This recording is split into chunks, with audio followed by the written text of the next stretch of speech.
वज़ीर दिफा ख्वाजा आसिफ जियो न्यूज़ की इस नशियात में शामिल है, उनसे हम बात करेंगे। ख्वाजा साहब, पाकिस्तान की सिफारती और दिफाई कामयाबी तो है, सीज़ फायर पर इत्तेफाक हुआ है। इस वक्त वफाकी हुकूमत और अफवाज पाकिस्तान की तरफ से क्या मौक़िफ़ है सीज़ फायर पर इत्तेफाक होने के बाद?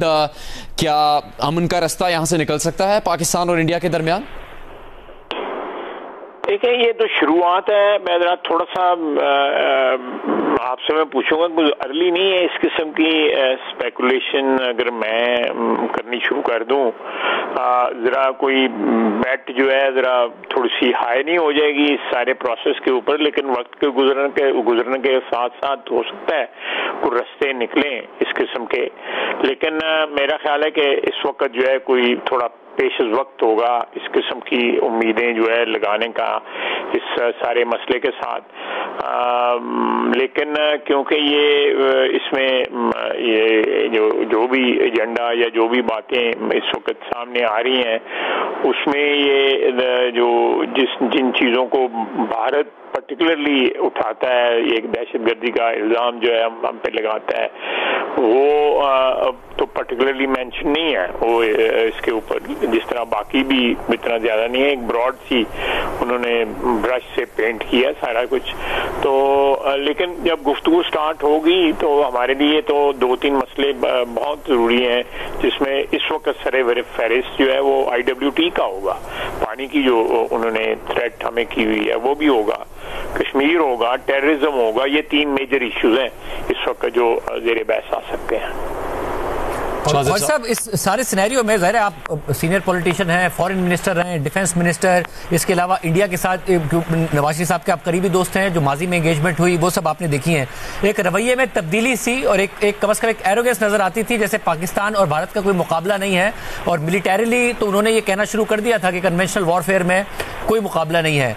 ये इस मिथ का टूटना, BBC CNN का रिपोर्ट करना कि न्यू दिल्ली एक्सपेक्ट ही नहीं कर रहा था कि पाकिस्तान इतना अग्रेसिव रिस्पांस दे सकता है। पहले एयरफोर्स के जरिए के तैयारे गिरा दिए, फिर जो मिसाइल पाकिस्तान ने जवाब दिया जब पाकिस्तान की अटैक हुआ। आखिर में जब ये मिथ टूटता है तो उससे डायलॉग के रास्ता निकलने की उम्मीद पैदा होती है, या आपको नहीं लगता अपने एक्सपीरियंस की बुनियाद में? ये इसको मॉडर्न लैंग्वेज में कहते हैं ह्यूब्रिस ऑफ पावर, कि उनका जो एरोगेंस थी जो पावर की वो मिथ जो है वो खाक में मिल गई है, या वो एक उनको जो जोम था ताकत का वो खाक में मिला है। वो इतनी सोफिस्टिकेटेड रिएक्शन जो है शायद वो हमसे तवक्को नहीं करते थे, जो हमारी एयरफोर्स ने दिया है, या हमारे जो साइबर, मैं इतना ज़्यादातर जानता नहीं हूँ ये साइबर की फील्ड को, लेकिन जो साइबर में जो सोफिस्टिकेशन हमने डिस्प्ले की है वो वर्ल्ड क्लास थी, उसमें कोई शक नहीं है, वो वर्ल्ड क्लास थी। और इससे लाजमी तौर पे उनको जो एक अपर हैंड का जो एक आ गया हुआ था, खुशफहमी हो गई हुई थी। मेरा ख्याल है कि उनके जो पॉलिसी मेकर्स जो हैं, खुसूसन डिप्लोमेट्स जो हैं, वो इसको ज़रूर रिव्यू करेंगे। लेकिन ये सारा जो भी वाकया हुआ है, जो भी 8, 10, 12 दिन, 14 दिन जो चला है ये सिलसिला जो है, इसने जो भारत का एजेंडा था वो बिल्कुल टोटली क्रैश हो गया। उनका ख्याल था कि हम एक नया जो है वो बार जो है रिलेशनशिप में वो सेट कर देंगे, which will be much lower than before. वो बार उनसे सेट नहीं हो सकी, बल्कि वो और ऊंची हो गई है बार जो है। उनका ख्याल था कि इसके ऊपर को थोड़ा सा रगड़ा दे के पाकिस्तान को हमको अपनी मर्जी का एक्सट्रैक्ट कर लेंगे, जो शराइत जो है वो दे, और उसके बाद जो है फिर 2, 4, 5 महीने के बाद फिर कोई वारदात कर देंगे। इस तरह ये सिलसिला चलता रहेगा और पाकिस्तान हो सकता है हमारी कोई वेसल स्टेट बन सके इंडिया की। अल्हम्दुलिल्लाह, अल्लाह ताला ने करम किया है, उसने मेहरबानी की है। जी हामिद साहब, आप कहिएगा, या इस पर ज़ाहिर अगर आप तबसरा भी करना चाहें और सवाल भी करना चाहें डिफेंस मिनिस्टर साहब से।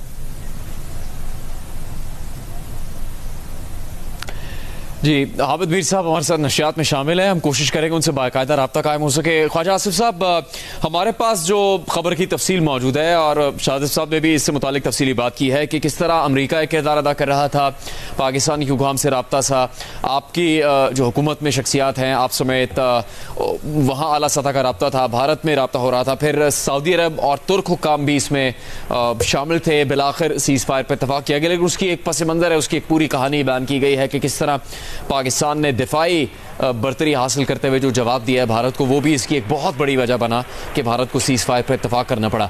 लेकिन इस दौरान क्या होता रहा, कुछ आप बताना चाहेंगे? आप हैं इसहाक डार साहब, वज़ीर आज़म शहबाज शरीफ, राना सनाउल्लाह साहब, राना सनाउल्लाह साहब से एक मौके पर मार्को रूबियो ने बात की थी, फिर इसहाक डार साहब से रब्ता रहा, आदिल उल जुबैर साहब जो कि सऊदी अरब के वज़ीर मुमलिकत बराए ख़ारजा, वो पाकिस्तान के दौरे पर आए थे, आप सबसे मुलाकात हुई।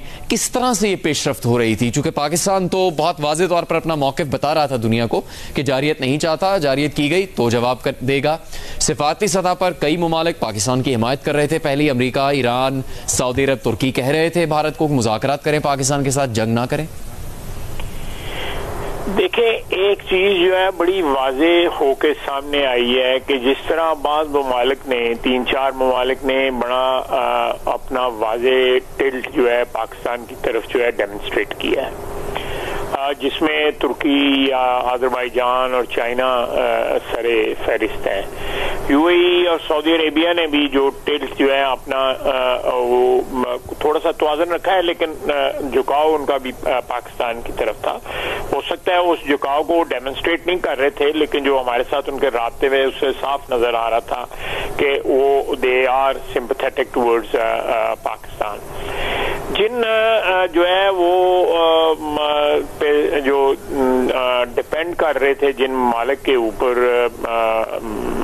इंडिया वाले जो है, वो कोई भी खुल के सामने नहीं आया।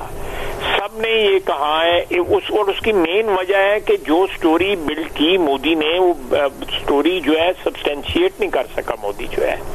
बार बार जो हम इंसिस्ट करते रहे हैं कि एविडेंस दो, इन्वेस्टिगेशन करा लो, उसने जो मियां शहबाज शरीफ ने ये बार बार ये डिमांड की है, उससे वो रैक हो गया है उसकी सारा नैरेटिव जो था, और उसने हमें बहुत ज्यादा डिप्लोमेटिक एडवांटेज दी है, बहुत डिप्लोमेटिक एडवांटेज दी है कि हमारी जो क्रेडिबिलिटी थी वो कहीं भी जो है उसमें दरार नहीं आई, बल्कि उस जो इसकी इंडिया की क्रेडिबिलिटी थी उसके ऊपर एक सवालिया निशान इस वक्त भी एज वी स्पीक जो है। आप जो भी तबसरे जो है बाद ये जो आज की सीज़फायर के बाद जो तबसरे हो रहे हैं, सारी दुनिया कह रही है कि उन्होंने उनकी जो मिलिट्री जो है जो असेसमेंट थी हिंदुस्तान की, वो भी जो है नाकाम साबित हुई, वो इनकरेक्ट साबित हुई। उन्होंने एक जो असेस किया हुआ था वो बिल्कुल गलत था। पाकिस्तान जो है उनकी असेसमेंट से बहुत आगे जो है मजबूती और वेल इक्विप्ड साबित हुआ। फिर उनकी जो डिप्लोमेटिक असेसमेंट थी उसमें बहुत से लोग जिनको समझते थे कि वो उनके साथ खड़े होंगे और हम पे जो है एक बड़ा जबरदस्ती दबाव डाला जाएगा, हम पे वो दबाव किसी स्टेज के ऊपर वो दबाव नहीं डाला गया। मैं आई विटनेस अकाउंट कह रहा हूँ। प्राइवेटली सारे मुल्क जो थे वो हमारे नैरेटिव का की हमायत कर रहे थे। वो कह रहे थे कि जी जो आपका कहना है कि जी इसकी इन्वेस्टिगेशन हो बिल्कुल ठीक है, आपका कहना कि ये 14-15 दिन हो गए इन्होंने सबूत नहीं दिया, कोई एविडेंस नहीं दी, वो भी बिल्कुल ठीक है, लेकिन कुछ रास्ता निकालें। तो बिल्कुल हमारे स्टैंड को एक्सेप्ट करके कहते थे कि रास्ता निकाल लें। ये बात जो है ये पाकिस्तान की मैं समझता हूँ बहुत बड़ी फतह है, और टेक्नोलॉजी जो है डिफेंस की या जो बैटल इक्विपमेंट की टेक्नोलॉजी जो है पाकिस्तान का इस वक्त दुनिया में जो एडवांस टेक्नोलॉजी वाले ममालिक हैं पाकिस्तान में उसमें अपना शुमार कर लिया है। तो ख्वाजा साहब दिलचस्प तो है ये पूरा अमल, चूँकि इन तमाम ममालिक है जिसका आपने जिक्र किया, इनके ताल्लुकात के देखें पाकिस्तान से एक फितरी करीबी ताल्लुक ज़रूर है, लेकिन इनमें से किसी भी ताल्लुक किसी भी मुल्क का भारत से भी ताल्लुक कम नहीं है। सऊदी अरब अगर यहाँ $10 अरब की रिफाइनरी लगाना चाहता है तो भारत में उसकी $110 अरब की सरमाकारी है। तुर्की की बेमिसाल ताल्लुकात है। रजब तैयब एर्दोगान जब इस खत्ते के दौरे पर आए तो उन्होंने भारत का भी दौरा किया। डोनाल्ड ट्रंप पाकिस्तान कभी नहीं आए, भारत का दौरा कर चुके हैं, नरेंद्र मोदी को अपना दोस्त मानते हैं। सऊदी अरब और भारत के बेमिसाल तजारती ताल्लुकात हैं, चीन और भारत के बेमिसाल तजारती ताल्लुकात हैं। यूएई की जो रियासत है उसने अपना सबसे बड़ा अवार्ड नरेंद्र मोदी को दिया है। उसके बावजूद पाकिस्तान का साथ देना इन मुमालिक की तरफ से, पाकिस्तान के मौक़िफ़ की हिमायत करना भी बहुत बड़ी कामयाबी है। लेकिन आपको लगता है कि एक तो इस वजह से मुमकिन हुआ कि उनको पाकिस्तान का मौक़िफ़ सही लगा, उनको इस बात का अंदाज़ा हुआ कि पाकिस्तान किसी भी तरह की दहशत गर्दी में मुलविस नहीं है, तहकीकात की पेशकश कर चुका है, खित्ते में अमन चाहता है, तो या ये भी हमें सोचना होगा कि पाकिस्तान के लिए भी एक बहुत बड़ा मौका है कि इस हिमायत और इस मदद को सामने रखते हुए इस सीज़ फायर के बलबूते पर वाकई कोई ज़्यादा बेहतर अचीव किया जा सके पाकिस्तान और भारत के अमन से मुताल्लिक। देखिए, मैं आपका कन्वर्सली जो आपके आर्गूमेंट की जो शेप है, मैं उससे बिल्कुल एग्री करता हूं जो आप कह रहे हैं। सारे ममालिक का तल्लुकात जो है, तजारती तल्लुकात जो है, हमसे कई गुना हिंदुस्तान से ज्यादा है। उनकी तजारत का साइज ज्यादा है, उनकी मार्केट हमसे बहुत बड़ी है। मेरा ख्याल है 8-10 गुना बड़ी मार्केट है उनकी। और आजकल जो है बाकी चीजें बाद में आती हैं। सबसे पहले तो कमर्शियल रिलेशनशिप आते हैं। ये आज के नहीं, हजारों साल से ये सिलसिला चल रहा है। जी जी। ये कोई नई बात नहीं है। मिलिट्री ताल्लुकात जो वैसे भाईचारा जो है वो पाबंद हो जाता है, वो सबसर्वियंट हो जाता है वो आपके कमर्शियल रिलेशनशिप का। ये तो आजकल इंडिविजुअल रिलेशनशिप में भी यही चीज है। रियासतों की तो बात छोड़ें आप। लेकिन इस सारे में उसमें जो है, मैं जो 3 ममालिक जिनका मैंने शुरू में नाम लिया, अजरबैजान, टर्की और चाइना जो है, उन्होंने बड़ा क्लियर कट जो है उन्होंने स्टैंड जो है डिप्लोमेटिक सतह पे भी लिया है। बाकी जो हमारे भाई हैं गल्फ कंट्रीज वाले, उन्होंने भी अगर सामने नहीं उस तरह किया तो, लेकिन उनका जो सामने आना हो सकता है इतना यूजफुल ना होता जितना उन्होंने एक कवर में जो किरदार अदा किया वो ज्यादा यूजफुल निकला है उनका किरदार। और खास मैं ये भी जानना चाहूंगा क्योंकि ज़रा आप मुसलसल इस हवाले से बता रहे थे कि कब उनका खतरा एक्सपेक्टेड है, पाकिस्तान रिस्पॉन्ड करेगा कैसे करेगा। ये जो पॉइंट था जिसमें उनकी तरफ से मिसाइल हमले होते हैं हमारी एयर बेसिस पर और उसके बाद रिस्पॉन्स किया जाता है हमारी तरफ से, जिसके बारे में CNN कह रहा है कि न्यू दिल्ली वाज शॉक हो गया जब पाकिस्तान की तरफ से ये इस तरीके से रिएक्ट किया गया और उनके हमलों का जवाब दिया गया। और जाहिर है उसके बाद, वरना वो 3 दिन से तो नहीं सुन रहे थे ट्रंप इंतजामिया की या मार्को रूबियो की, उसके बाद वो सुनने के लिए तैयार हुए। ये पॉइंट क्या पहले डिसाइड किया हुआ था कि ये हमारा थ्रेशोल्ड है, ये भारत ने किया तो फिर हम रिस्पॉन्ड करेंगे? क्योंकि जाहिर है हुकूमत से बहुत मुतालबा हो रहा था, इदारों से बहुत मुतालबा हो रहा था और वो कह रहे थे कि नहीं हम पेशेंस का मुजाहरा कर रहे हैं। क्या ये वो पॉइंट था जो सोचा हुआ था? नहीं, ये आपकी जो आपने जो अभी स्टेटमेंट दी है ये बिल्कुल 100% सही है। देखिए, हमने आखिरी वक्त तक जो है ना, मैं कल रात की बात करता हूँ कि हमने थ्रेशोल्ड जो है और लोअर की है ताकि जो है रास्ता निकल सके इसमें, और साथ जो है हमारा एक स्टेटमेंट जो है या एक सिग्नेचर जो है हमारा सामने आ जाए कि हम इस थ्रेशोल्ड तक जा सकते हैं। और ये दिल्ली वाला जो मामला जो है, जो ये इसका एक स्टेप और भी हो सकता था जो हमने अवॉइड किया। हमने सिर्फ वहां पे अपनी प्रेजेंस जो है हिंदुस्तान को बता के ये पैगाम दिया कि भाई हम यहाँ भी पहुंच सकते हैं और यहाँ पे कुछ डिलीवर भी कर सकते हैं। तो मैं समझता हूँ कि हमारा जो एक रेस्ट्रेंट था, हमारा जो एक कंट्रोल्ड रिस्पांस था, उससे भी जंगबंदी की जो राह जो है वो हमवार हुई है। हम इस अपॉर्चुनिटी को दोनों जो ऑप्शंस पे जो है इस्तेमाल कर सकते थे। एक जो है एक्सिलरेट भी कर सकते थे ये सारे का सारा मोमेंटम जो जंग का हो रहा था, और दूसरा ये है कि इसको रिवर्स में भी इस्तेमाल कर सकते थे कि इसके जरिए ब्रेकें भी लगा सकते थे। तो हमने दूसरी ऑप्शन जो है ब्रेकें लगाने वाली, वो ऑप्शन जो है इंडिया को प्रेजेंट की। मगर उस वक्त जब सुबह कर रहे थे इस हवाले से ट्रांसमिशन सिक्योरिटी जरा बता रहे थे कि अगर भारत ने अब जवाब नहीं दिया तो हम रुक जाएंगे, मगर भारत ने अगर रिएक्ट किया और हम पर हमला किया तो हम अगला हमारा ये है कि हम उनके जो इकोनॉमिक एसेट्स हैं उसको भी टारगेट करेंगे। क्या ये तय हो गया था? देखिए, मैं पर्टिकुलरली तो मैं नहीं बता सकता कि कौन से एसेट्स हमने टारगेट करने थे, लेकिन डेफिनेटली जो है इसको एक्सपैंड करना था हमने फिर। जी ख्वाजा साहब, अभी आगे का जो 3-4 दिन क्या है पाकिस्तान के लिए?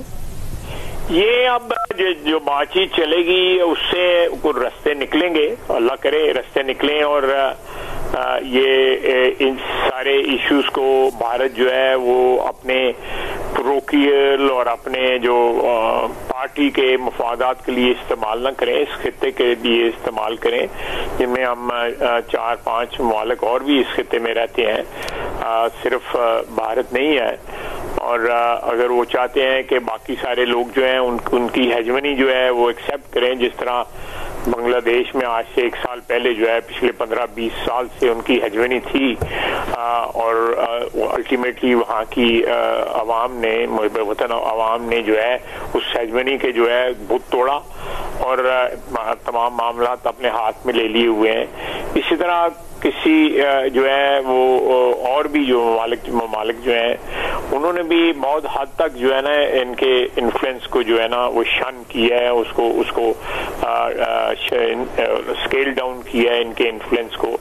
तो ये मेरा ख्याल है कि अगर भारत जो है इस खित्ते में एक को एग्जिस्ट करे बराबरी की बुनियाद के ऊपर अपने हमसायों के साथ, जो सब कॉन्टिनेंट का हम सब मिलके हिस्सा है, तो मेरा ख्याल है कि एक बड़ा कंस्ट्रक्टिव जो है, हम खुद बहुत बड़ी मार्केट है।